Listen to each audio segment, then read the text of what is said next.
TV9 Digital. I am Adarsh Vepachelu.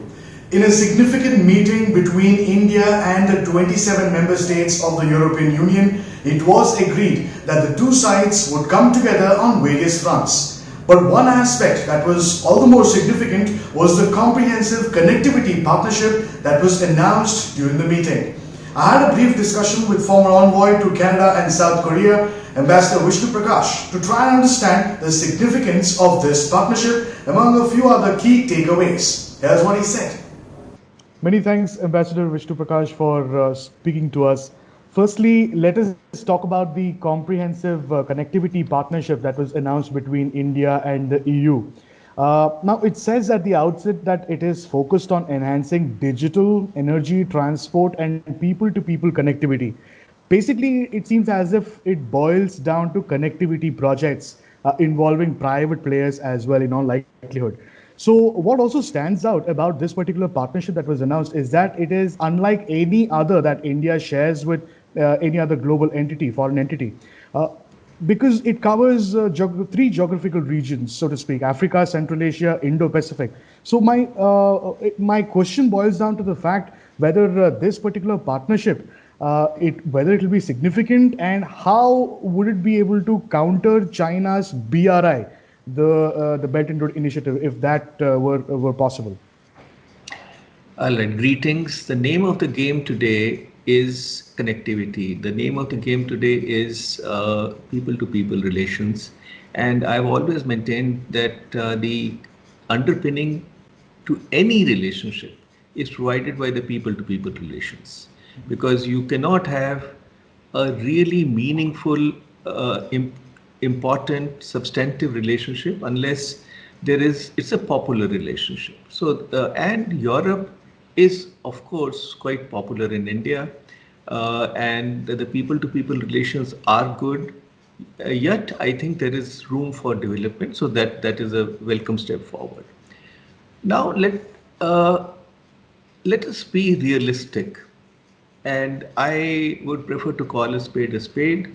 What we see, from my sense, is it is more aspirational at the moment, and there will be challenges, and the challenges will be because of a few reasons. One, and before I say that, let me also admit that I'm a Eurosceptic, because I see that there is a gap between what the European Union and Europe aspires for and what they are actually they are capable of. I have in my career sat in India EU summits, and one has seen certain dynamics at play. Europe, I'm making a sweeping statement here. Europe is generally a mercantilist community, and we have seen how they function. A case in point was that even after the havoc that COVID-19 caused, even after what China did to European nations, sending substandard relief supplies, so much so certain medical items which were gifted by Europe to China were repacked and sent back on commercial terms, some of which were expired, and people were furious. Yet in December 2020, led by Germany, and Germany is a heavyweight in the European Union, led by Germany, investment agreement was concluded. Now, here was an opportunity that Germany was looking at to consolidate Chinese investments in Europe, and they had no hesitation about it. Granted that there has been a lot of opposition and there are question marks over it, but this just shows the disposition. Having said that,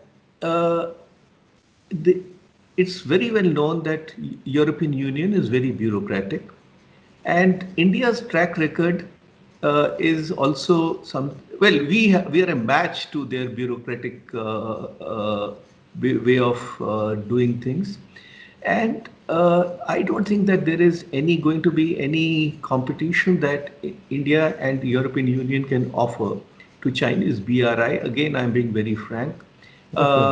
Even when it comes to, for example, the Blue Dot network that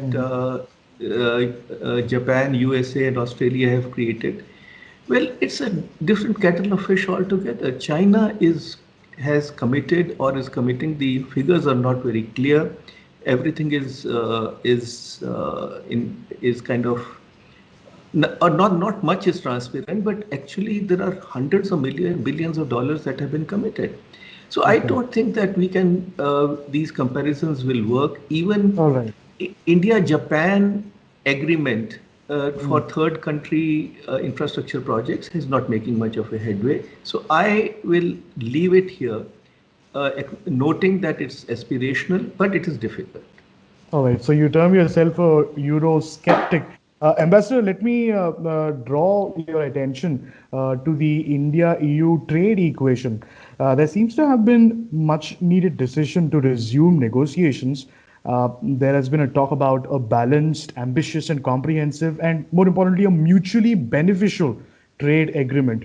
The leaders also stressed on the need to find solutions to market access issues.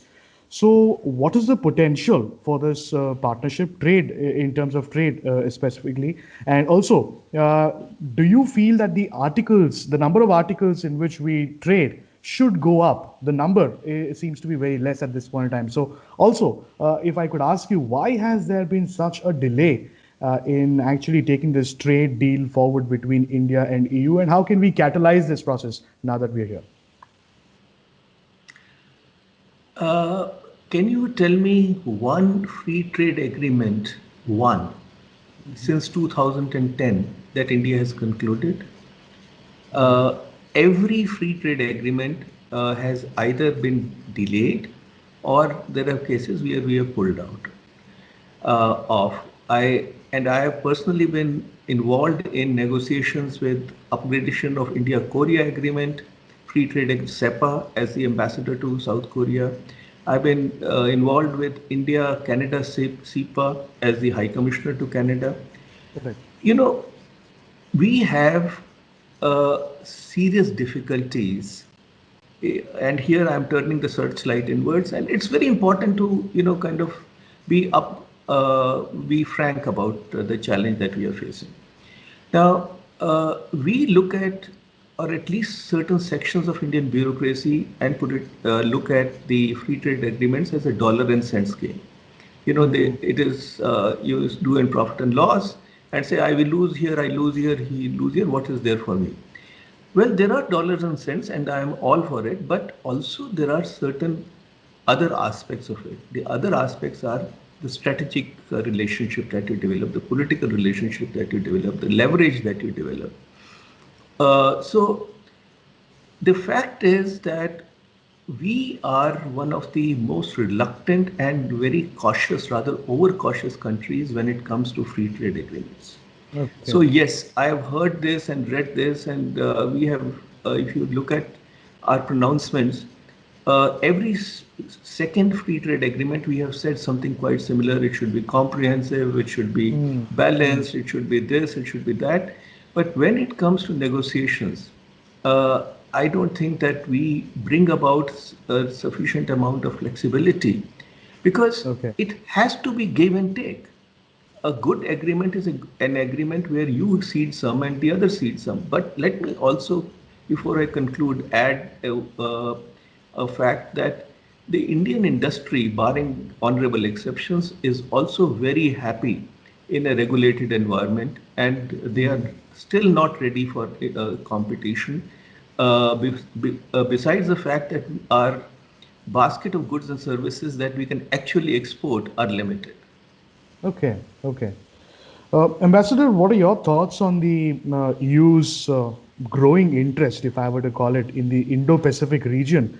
They're talking about a strategy for cooperation in the Indo-Pacific region, and they also agreed to strengthen partnership in this particular region. And the usual, we want a free, open trade sort of a statement that they'd given. How do we really keep China in check, and how instrumental would the EU be in this particular aspect? Again, we're talking about 27 odd countries, so will they come on the same page? The only country in Europe, and I'm not talking of EU, which is walking the talk and which has the capability of walking the talk and which has a genuine interest in the Indo-Pacific region is France. Okay. And France has the wherewithal today, the disposition, the military power, the political vision. If Quad is to be expanded and I have to vote for which country to come in, France is Quad ready today. Other than that, it is typically European behavior.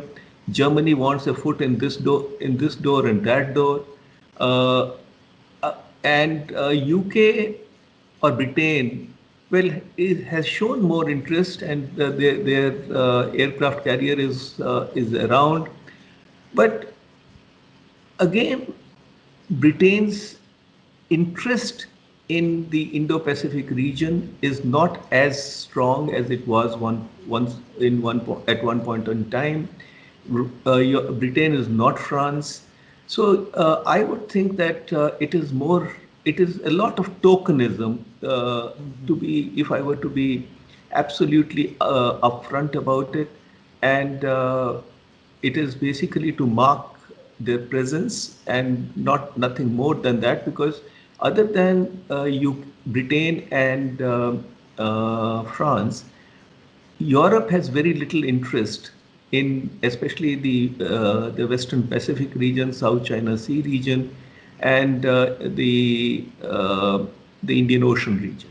Well, if you've liked the content that I've shared with you, make sure you like and share this video. And yes, subscribe to TV9 News on YouTube, Facebook, Instagram and Twitter. Until next time.